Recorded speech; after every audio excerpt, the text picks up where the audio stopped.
Welcome to a lovely Monday morning on Good Morning Sri Lanka. You're watching MTV Sports, and today is the 15th of October 2012, in case you've forgotten the date, that is.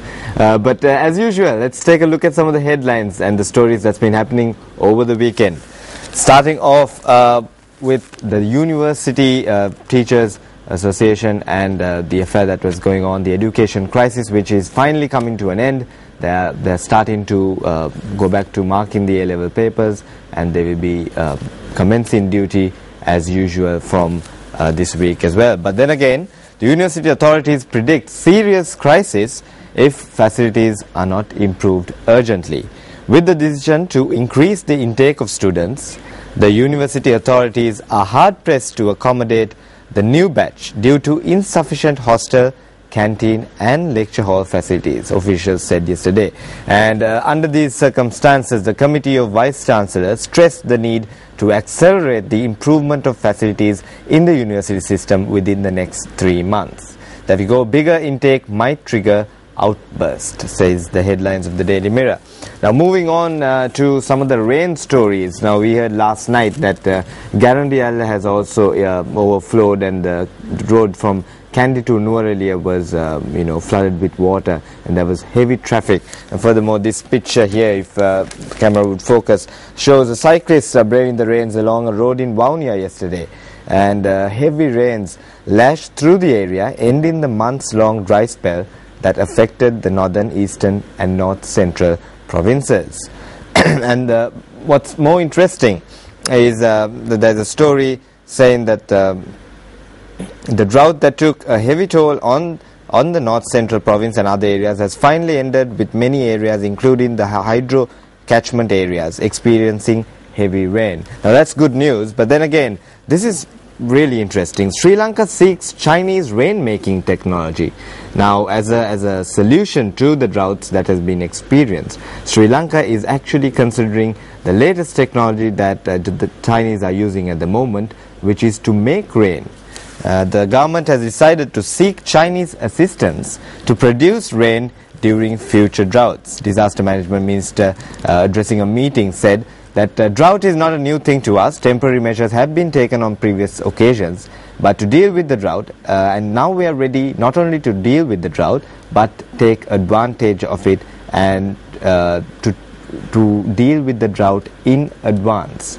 And there is a picture on the screen which explains how you can make rain through artificial means. So Sri Lanka seeking Chinese rain-making technology to make rain.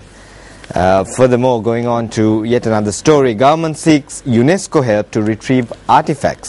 Sri Lanka will seek the assistance of UNESCO to reclaim various artifacts taken out of the country at different times during the colonial era.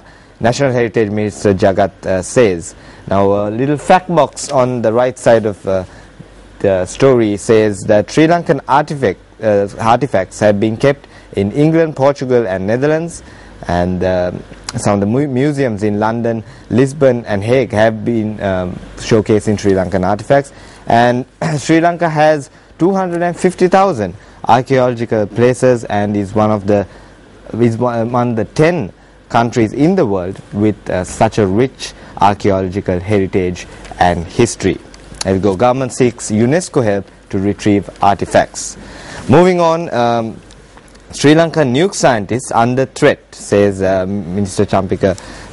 Power and Energy Minister Partly Champika Ranawaka said yesterday that there was a cooked up story of Pakistan-aided nuclear plants in Sri Lanka, and that it was part of a major conspiracy to put the lives of Sri Lankan nuclear scientists in danger.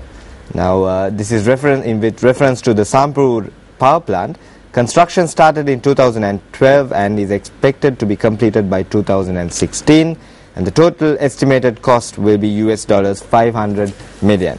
So, and the power capacity have been estimated at 500 megawatts.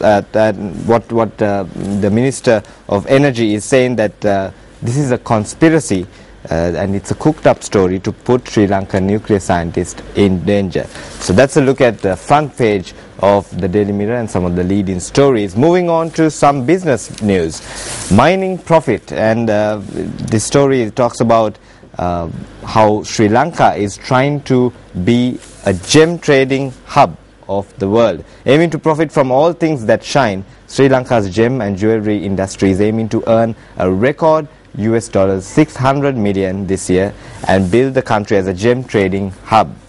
And moving on with some business stories, taking a look at the Securities and Exchange Commission's latest decision to relax broker trading regulations. Reverse rules harmful to free market. The genuine investors and independent minority shareholders were rudely surprised and shocked by the recent relaxation of rules on broker credit and restrictions on broker dealings. And in a letter addressed to the SEC chairman, they have noted that the decisions taken to relax rules on broker credit and dealings on October 8th and effected October 9th is detrimental to attaining investor confidence. So there we go, reverse rules harmful to free market. Taking a look at some of the international news, looking at the Eurozone. Now, Greece has been, I would say, a problem child of the Eurozone for a couple of years at the moment. And Eurozone mules over new ways to cut Greek debt mountain. Eurozone officials are considering new ways to reduce Greece's huge debts because delays to reforms by Athens and continued recession have put the target of a debt to GDP ratio of 120%. And this is becoming out of hand, says the ECB executive board member. And the estimated figures are that Greek debt would rise to 164% of GDP in 2013 from around 160% in 2012, under a baseline scenario assuming the Greek economy would stop contracting next year. There we go. ECB trying to address the problem of Greece and the debt concerned with it. Moving on to sports news, we have Sri Lanka experienced a lot of success in terms of rugby, where we emerged the plate champions of the Mumbai Sevens.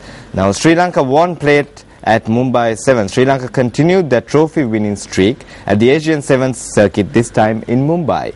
The home team, after being edged out by the eventual tournament winners Hong Kong, went on to beat Malaysia in extra time. It was a very closely contested game, and they went on to secure the plate, ending the tournament on 5th position overall. Now, pictures show the triumphant winning Sri Lanka Sevens team.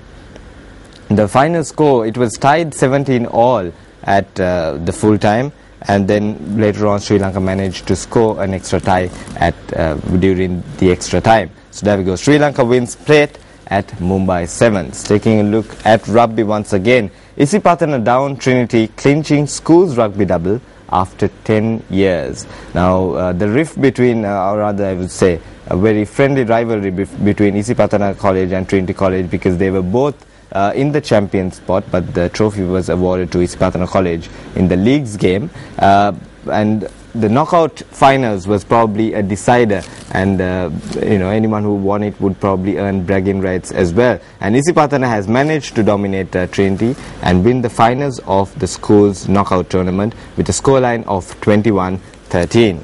Moving up with some of the school's news, St. Thomas's College clinch EFC Pereira Trophy, that is the annual Royal Tomian tennis encounter. St. Thomas College clinched the EFC Pereira Challenge Tennis Trophy for the first time after 7 years, when they defeated Royal College at Mount Lavinia. So there we go, the under-19 team beat Royal 3-2, and the pictures show here the St. Thomas's College champion team, who has won the EFC Pereira Trophy after a lapse of 7 years. Now that was a quick look at some of the sports news, and also taking a look at cricket. Anil Kumble, the former Indian skipper, has been appointed as the new chairman of the ICC Cricket Committee, and he says that he will try to bring out fresh ideas. New chairman of the ICC Cricket Committee, Anil Kumble, says he would bring fresh and modern ideas to the table to help take the game forward at the global level, besides meeting the various challenges it faces currently. So Anil Kumble, the new chairman of the ICC Cricket Committee, is trying to up the game in terms of cricket. That's some of the look at the sports stories that's been happening. And after the break, we will have a very special guest in the studio, someone who has someone from the academic field who has gone in depth into theology as well as sociology, and we will move on to a very interesting discussion with him later on. But for now, we're going to take a quick commercial break. We'll be back on Good Morning Sri Lanka.